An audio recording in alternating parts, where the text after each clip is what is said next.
ನೀವಿನ್ನೂ ನಮ್ಮ ಚಾನಲ್ನ ಸಬ್ಸ್ಕ್ರೈಬ್ ಮಾಡ್ಕೊಂಡಿಲ್ಲ ಅಂದರೆ ರೆಡ್ ಕಲರ್ ಸಬ್ಸ್ಕ್ರೈಬ್ ಬಟನ್ ಒತ್ತಿ, ಹಾಗೆ ಪಕ್ಕದಲ್ಲೇ ಕಾಣೋ ಬೆಲ್ ಐಕಾನ್ ಕೂಡ ಒತ್ತಿ. ಹಲೋ ಫ್ರೆಂಡ್ಸ್, ಎಲ್ಲರಿಗೂ ನಾಗರ ಪಂಚಮಿ ಹಬ್ಬದ ಶುಭಾಶಯಗಳು. ಈ ನಾಗರ ಪಂಚಮಿ ದಿನ ನಾನಿವತ್ತು ನಿಮ್ಮೆಲ್ಲರಿಗೂ ಒಂದು ನುಚ್ಚಿನುಂಡೆ ಹಾಗೆ ಹೈಗ್ರೀವನ ಮಾಡೋದು ಹೇಗೆ ಅಂತ ತೋರಿಸ್ಕೊಡ್ತಾ ಇದ್ದೀನಿ. ಈ ಹಬ್ಬದಲ್ಲಿ ಸಾಮಾನ್ಯವಾಗಿ ಯಾರು ಕೂಡ ಕರಿಯೋದು ಅಥವಾ ಹುರಿಯೋವಂಥ ಒಂದು ಪದಾರ್ಥನ ಮಾಡೋದಿಲ್ಲ. ಅದಕ್ಕೋಸ್ಕರ ನಾನಿಲ್ಲಿ ಬೇಯಿಸಿ ಮಾಡುವಂಥ ನುಚ್ಚಿನುಂಡೆನ ತೋರಿಸ್ಕೊಡ್ತಾ ಇದ್ದೀನಿ. ಹಬ್ಬಗಳಲ್ಲಿ ಕರಿಯುವಂಥ ಪದಾರ್ಥ ಹಾಗೆ ಸ್ವೀಟ್ಗಳು ತುಂಬಾ ವಿಶೇಷವಾಗಿ ಮಾಡ್ಕೋತಾರೆ. ಆ ಕಾರಣದಿಂದ ನಾನಿವತ್ತು ಈ ಹಯಗ್ರೀವ ಹಾಗೆ ನುಚ್ಚಿನುಂಡೆನ ತೋರಿಸ್ಕೊಡ್ತಾ ಇದ್ದೀನಿ. ತುಂಬಾ ರುಚಿಯಾಗಿ ಇರುತ್ತೆ, ಹಾಗೆ ಮಾಡೋದಕ್ಕೂ ಕೂಡ ತುಂಬಾ ಸುಲಭ. ಹಾಗಾದರೆ ಈ ನುಚ್ಚಿನುಂಡೆ ಹಾಗೆ ಹಯಗ್ರೀವ ಮಾಡೋದು ಹೇಗೆ ಅಂತ ನೋಡ್ಕೊಳ್ಳೋಣ ಬನ್ನಿ. ಮೊದಲನೇದಾಗಿ ನುಚ್ಚಿನುಂಡೆ ಮಾಡ್ಕೊಳ್ಳೋದಕ್ಕೆ ನಾನಿಲ್ಲಿ ಒಂದು ಮಿಕ್ಸಿ ಜಾರ್ಗೆ ಒಂದು 8ರಿಂದ 10 ಹಸಿಮೆಣಸಿನ್ಕಾಯಿನ ತೊಗೊಂಡಿದ್ದೀನಿ. ಹಾಗೆ ಇದ್ರ ಜೊತೆಯಲ್ಲೇ ಒಂದು 2 ಗಂಟೆಗಳ ಕಾಲ ನೆನೆಸಿಟ್ಕೊಂಡಿರೋಂಥ ತೊಗರಿಬೇಳೆನ ಇದಕ್ಕೆ ಹಾಕೋತಾ ಇದ್ದೀನಿ. ತೊಗರಿಬೇಳೆ ಹಾಗೆ ಮೆಣಸಿನ್ಕಾಯಿನ ಹಾಕೊಂಡ್ಬಿಟ್ಟು ಇದನ್ನು ತರಿಯಾಗಿ ರುಬ್ಕೋಬೇಕಾಗತ್ತೆ. ಅಷ್ಟು ತೊಗರಿಬೇಳೆ ಇದರಲ್ಲಿ ಹಿಡಿಸೋದಿಲ್ಲ ಅನ್ನೋ ಕಾರಣಕ್ಕೋಸ್ಕರ ನಾನು 2 ಬ್ಯಾಚ್ನಾಗಿ ಮಾಡ್ಕೊಂಡ್ಬಿಟ್ಟು ಇದನ್ನು ರುಬ್ಕೋತಾ ಇದ್ದೀನಿ. ಆಮೇಲೆ ಎಲ್ಲ ಹಾಕ್ಕೊಂಡು ಮಿಕ್ಸ್ ಮಾಡ್ಕೊಳ್ಳೋದ್ರಿಂದ 2 ಬ್ಯಾಚ್ನ ಮಾಡಿಕೊಂಡು ಅದರಲ್ಲೂ ಮೆಣಸಿನ್ಕಾಯಿ ಎಲ್ಲ ಅಂದರೂ ಪರವಾಗಿಲ್ಲ, ಸ್ವಲ್ಪ ತರಿಯಾಗಿ ಬರೀ ಬೇಳೆನ ಅಷ್ಟನ್ನೇ ಹಾಕ್ಕೊಂಡ್ಬಿಟ್ಟು ಇದನ್ನು ಕೂಡ ರುಬ್ಕೋಬೇಕಾಗತ್ತೆ. ತರಿಯಾಗಿ ರುಬ್ಕೊಂಡ್ರೆ ನುಚ್ಚಿನುಂಡೆ ತುಂಬಾ ರುಚಿಯಾಗಿ ಕೂಡ ಇರುತ್ತೆ. ಸಾಮಾನ್ಯವಾಗಿ ಈ ಹಬ್ಬಗಳಲ್ಲೆಲ್ಲ ಇದೇ ರೀತಿ ಬೇಳೆ ಎಲ್ಲ ಹಾಕಿಬಿಟ್ಟು ಆಂಬೋಡೆ ಮಾಡ್ಕೊಳ್ಳೋದು ವಿಶೇಷ. ಆ ಆಂಬೋಡೆ ಬದಲಿಗೆ ನಾವು ಸಬ್ಸ್ಟಿಟ್ಯೂಟ್ ಆಗಿ ನುಚ್ಚಿನುಂಡೆನ ಮಾಡ್ಕೋಬಹುದು. ಈ ರೀತಿಯಲ್ಲಿ ತರಿಯಾಗಿ ರುಬ್ಕೊಂಡಿರೋಂಥ ಮಿಶ್ರಣನ ಒಂದು ಬೌಲ್ಗೆ ಎಲ್ಲದನ್ನು ಹಾಕೋಬೇಕಾಗತ್ತೆ. ಇದಿಷ್ಟು ಹಾಕ್ಕೊಂಡಿದ್ದಾದಮೇಲೆ ಇದಕ್ಕೆ ನಾನು ಕಾಯಿ ತುರಿನ ಹಾಕ್ಕೊಂಡಿದ್ದೀನಿ 1 ಬಟ್ಲಷ್ಟು, ಹಾಗೆ ಕೊತ್ತಂಬರಿ ಸೊಪ್ಪನ್ನ ಹಾಕ್ಕೊಂಡಿದ್ದೀನಿ ಸ್ವಲ್ಪ, ಹಾಗೆ 1 ಕಪ್ಪಷ್ಟು ಸಬ್ಬಸಿಗೆ ಸೊಪ್ಪನ್ನು ಕೂಡ ಸಣ್ಣದಾಗಿ ಹೆಚ್ಕೊಂಡ್ಬಿಟ್ಟು ಇದಕ್ಕೆ ಹಾಕ್ಕೊಂಡಿದ್ದೀನಿ. ಇದಿಷ್ಟಕ್ಕೂ ನಾನು ರುಚಿಗೆ ತಕ್ಕಷ್ಟು ಉಪ್ಪನ್ನ ಆ್ಯಡ್ ಮಾಡ್ಕೋತಾ ಇದ್ದೀನಿ. ಉಪ್ಪು ಹಾಕ್ಕೊಂಡಾದ್ಮೇಲೆ ಒಂದು ಅರ್ಧ ಟೀ ಸ್ಪೂನಷ್ಟು ಹಿಂಗನ್ನು ಹಾಕೋತಾ ಇದ್ದೀನಿ. ಹಿಂಗನ್ನು ನೀವು ಆಪ್ಷನಲ್ ಆಗಿ ಬಳಸ್ಬೋದು, ಇಷ್ಟ ಆದರೆ ಹಾಕ್ಕೊಳ್ಳಿ, ಇಲ್ಲಾಂದರೆ ಸ್ಕಿಪ್ ಮಾಡ್ಕೋಬಹುದು. ಇದಿಷ್ಟನ್ನು ಹಾಕ್ಕೊಂಡ್ಬಿಟ್ಟು ಚೆನ್ನಾಗಿ ಇದನ್ನು ಮಿಕ್ಸ್ ಮಾಡ್ಕೋಬೇಕಾಗತ್ತೆ. ನೀವು ಹೇಗೆ ಆಂಬುಡೆ ಮಾಡ್ಕೊಳ್ಳೋದಕ್ಕೆ ಆ ಮಿಶ್ರಣ ಎಲ್ಲ ಕಲಿಸ್ಕೊತಿರೋ, ನೀರನ್ನು ಏನು ಹಾಕ್ಕೊಳ್ದಲ್ಲೇ ಅದಷ್ಟನ್ನು ಚೆನ್ನಾಗಿ ಗಟ್ಟಿಯಾಗಿ ಕಲಿಸ್ಕೊತಿರೋ, ಈ ನುಚ್ಚಿನುಂಡೆಗೂ ಕೂಡ ಅದೇ ರೀತಿಯಲ್ಲಿ ಗಟ್ಟಿಯಾಗಿ ಕಲಿಸ್ಕೋಬೇಕಾಗತ್ತೆ. ಇದಿಷ್ಟನ್ನು ಕಲಿಸ್ಕೊಂಡ್ರೆ ಈ ಮಿಶ್ರಣ ರೆಡಿ ಆಗುತ್ತೆ. ಈಗ ನಾನು ಒಂದು ಪಾತ್ರೆಯಲ್ಲಿ ನೀರನ್ನು ಇಟ್ಕೊಂಡ್ಬಿಟ್ಟು ಅದ್ರ ಮೇಲೆ ಒಂದು ತೂತ್ ಬಟ್ಲನ್ನ ಇಟ್ಕೊಂಡ್ಬಿಟ್ಟು ಅದಕ್ಕೆ ಎಣ್ಣೆನ ಸವರ್ಕೋತಾ ಇದ್ದೀನಿ. ಇದ್ರ ಬದಲಿಗೆ ನೀವು ಇಡ್ಲಿ ಪಾತ್ರೆಯಲ್ಲೂ ಕೂಡ ಮಾಡ್ಕೋಬಹುದು. ಆದರೆ ಈ ತೂತ್ ಬಟ್ಲಲ್ಲಿ ಮಾಡ್ಕೊಳ್ಳೋದ್ರಿಂದ ತುಂಬಾ ಬೇಗ ಬೇಯುತ್ತೆ ಅನ್ನೋ ಕಾರಣಕ್ಕೋಸ್ಕರ ಇದರಲ್ಲಿ ಮಾಡ್ಕೋತಾ ಇದ್ದೀನಿ. ಈಗ ಇದರಲ್ಲಿ ನಾನು ಈ ರೀತಿ ಮಾಡಿ ಇಟ್ಕೊಂಡಿರೋ ಅಂಥ ಆ ಒಂದು ನುಚ್ಚಿನುಂಡೆನ ಹಿಟ್ಟಿನಲ್ಲಿ ಈ ರೀತಿ ಉದ್ದುದ್ದಾಗಿ ಇದನ್ನು ಮಾಡಿ ಇಟ್ಕೋಬೇಕಾಗತ್ತೆ. ಒಂದೊಂದನ್ನೇ ಸ್ವಲ್ಪ ಗ್ಯಾಪ್ನ ಕೊಟ್ಬಿಟ್ಟು ಇದನ್ನು ನುಚ್ಚಿನುಂಡೆನೆಲ್ಲ ಇಟ್ಕೋತಾ ಇದ್ದೀನಿ. ಅದರಲ್ಲಿ ಎಷ್ಟು ನುಚ್ಚಿನುಂಡೆ ಹಿಡಿಯುತ್ತೋ ಅಷ್ಟನ್ನು ಕೂಡ ಹಾಕೊಂಡ್ಬಿಟ್ಟು ಒಂದು ಲಿಡ್ನ ಮುಚ್ಚಿ ಒಂದು 15 ನಿಮಿಷದ ತನಕ ಇದನ್ನು ಬೇಯಿಸ್ಕೋಬೇಕಾಗತ್ತೆ. ಇಷ್ಟನ್ನು ಬೇಯಿಸ್ಕೊಂಡು ಚೆಕ್ ಮಾಡ್ಕೋಬೇಕು. ಮಧ್ಯ ಇನ್ನೂ ಸ್ವಲ್ಪ ಆಗಿಲ್ಲ ಅನ್ನೋದಾದರೆ ಇನ್ನೊಂದು 5 ನಿಮಿಷ ಇಟ್ಕೋಬೇಕಾಗತ್ತೆ. ಆಗಿದ್ದರೆ ಇದು ರೆಡಿ ಆಗತ್ತೆ.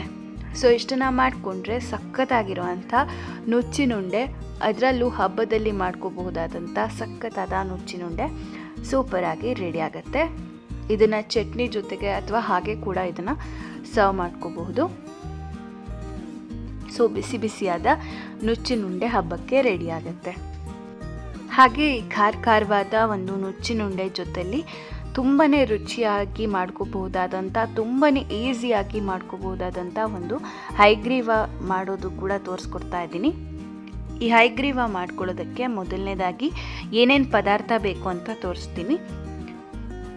ಇಲ್ಲಿ ನಾನು 1 ಕಪ್ನಷ್ಟು ಕಡಲೆಬೇಳೆನ ತೊಗೊಂಡಿದ್ದೀನಿ. 1 ಕಪ್ಪಷ್ಟು ಕಡಲೆಬೇಳೆಗೆ 2 ಕಪ್ನಷ್ಟು ಬೆಲ್ಲನ ತೊಗೊಂಡಿದ್ದೀನಿ.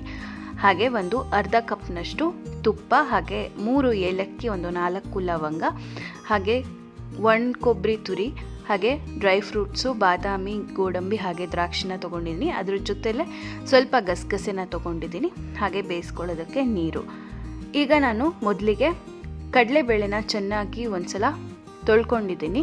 ವಾಶ್ ಮಾಡ್ಕೊಂಡ್ಬಿಟ್ಟು ವಾಶ್ ಮಾಡಿರೋ ಅಂಥ ಒಂದು ಕಡಲೆಬೇಳೆನ ಸ್ವಲ್ಪ ನೀರನ್ನ ಹಾಕೊಂಡ್ಬಿಟ್ಟು ಇದನ್ನು ಬೇಯಿಸ್ಕೋಬೇಕಾಗತ್ತೆ. ಒಂದು 2 ವಿಷಲ್ ತನಕ ಇದನ್ನು ಬೇಯಿಸ್ಕೊಂಡ್ರೆ ಸಾಕಾಗತ್ತೆ. ಇದು ಬೇಯೋ ಅಷ್ಟರಲ್ಲಿ ನಾನು ಇನ್ನೊಂದು ಪ್ಯಾನ್ಗೆ 2 ಕಪ್ನಷ್ಟು ಬೆಲ್ಲನ ಹಾಕ್ಕೊಂಡಿದ್ದೀನಿ. ಬೆಲ್ಲ ಹಾಕೊಂಡ್ಬಿಟ್ಟು ಇದಕ್ಕೆ ನಾನು ಸ್ವಲ್ಪ ನೀರನ್ನ ಆ್ಯಡ್ ಮಾಡಿಕೊಂಡು ಪಾಕ ಮಾಡ್ಕೋಬೇಕಾಗತ್ತೆ ಈ ಹೈಗ್ರೀವಾಗೆ. ಸೊ 2 ಕಪ್ನಷ್ಟು ಬೆಲ್ಲಕ್ಕೆ 1/4 ಕಪ್ನಷ್ಟು ನೀರನ್ನು ಹಾಕೊಂಡ್ಬಿಟ್ಟು ಬೆಲ್ಲ ಕರ್ಕೋ ತನಕ ಕರಗಿಸ್ಕೋಬೇಕು. ಹಾಗೆ ಅದರಲ್ಲಿ ಏನಾದರೂ ಧೂಳು ಏನಾದರೂ ಇರುತ್ತೆ ಅನ್ನೋ ಕಾರಣಕ್ಕೋಸ್ಕರ ನಾನಿಲ್ಲಿ ಈ ಬೆಲ್ಲದ ಪಾಕನ ಶೋಧಿಸ್ಕೊತಾ ಇದ್ದೀನಿ. ಕ್ಲೀನ್ ಇರೋ ಅಂಥ ಬೆಲ್ಲ ನೀವು ಯೂಸ್ ಮಾಡಿದ್ರೆ ಈ ರೀತಿ ಶೋಧಿಸ್ಕೊಳ್ಳೋ ಅಂಥ ಅವಶ್ಯಕತೆ ಇರೋದಿಲ್ಲ. ಈಗ ಶೋಧಿಸ್ಕೊಂಡಿರೋ ಅಂಥ ಬೆಲ್ಲದ ನೀರನ್ನು ಅದೇ ಪ್ಯಾನ್ಗೆ ಹಾಕೊಂಡ್ಬಿಟ್ಟು ಸ್ವಲ್ಪ ಗಟ್ಟಿ ಆಗೋ ರೀತಿಯಲ್ಲಿ ಇದನ್ನು ಕುದಿಸ್ಕೋಬೇಕಾಗತ್ತೆ.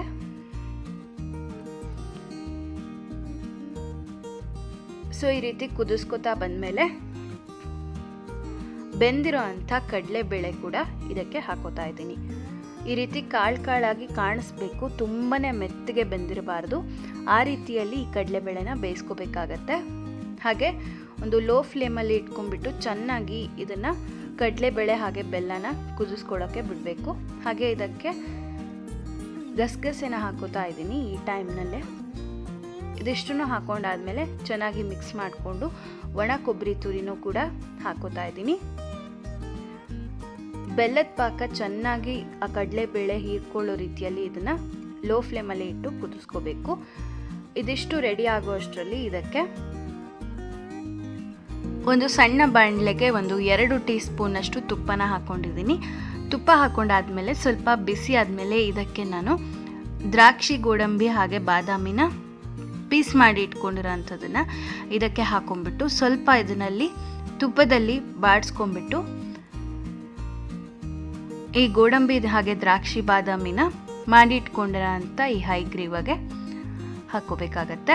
ಅದಕ್ಕಿಂತ ಮುಂಚೆ 4 ಲವಂಗ ಹಾಗೆ ಏಲಕ್ಕಿನ ಪುಡಿ ಏನು ಮಾಡ್ಕೊಳ್ದಲೇ ಹಾಗೆ ಹಾಕೋಬೇಕಾಗತ್ತೆ. ಹಾಗೆ ಹಾಕ್ಕೊಳ್ಳೋದ್ರಿಂದ ತುಂಬಾ ಫ್ಲೇವರು ಎನ್ಹ್ಯಾನ್ಸ್ ಆಗುತ್ತೆ. ಇದಿಷ್ಟು ಹಾಕೊಂಡಾದ್ಮೇಲೆ